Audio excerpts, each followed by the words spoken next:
গোপালগঞ্জের মোহাম্মদপাড়া চানবাড়ি রোডের নিজ বাড়িতে এক ব্যতিক্রমধর্মী খাবার আয়োজন করেন আমেরিকা প্রবাসী মাহফুজ হাসান ভূঁইয়া।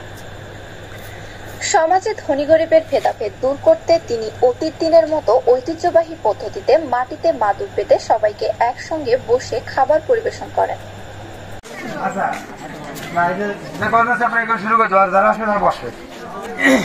এটা একটা ব্যতিক্রমী অনুষ্ঠান।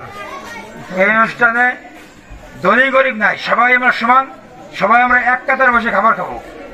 এখানে যেই আসুক সবাই একই খাবার খাবে। এটার আয়োজন করছে আমাদের এই পাড়ারই ছেলে দীপু ভূঁইয়া।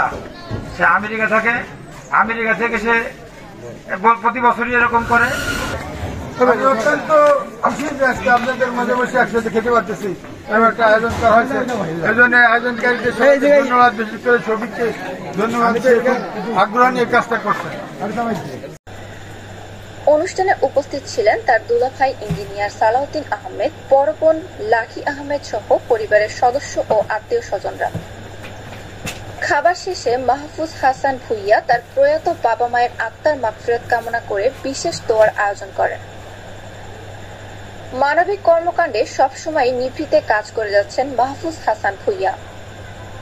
শীতের সময় তিনি গরিব ও দুস্থ মানুষের মাঝে শীতবস্ত্র বিতরণ করেন এবং ঈদের সময় প্রতিবেশী গরিব পরিবারগুলোর ঘরে ঘরে ঈদ উপহার পৌঁছে দেন। প্রচার বিমুখ এই প্রবাসীর এসব মানবিক উদ্যোগ অনেক সময় তার ঘনিষ্ঠজনের কাছেও অজানা থেকে যায়।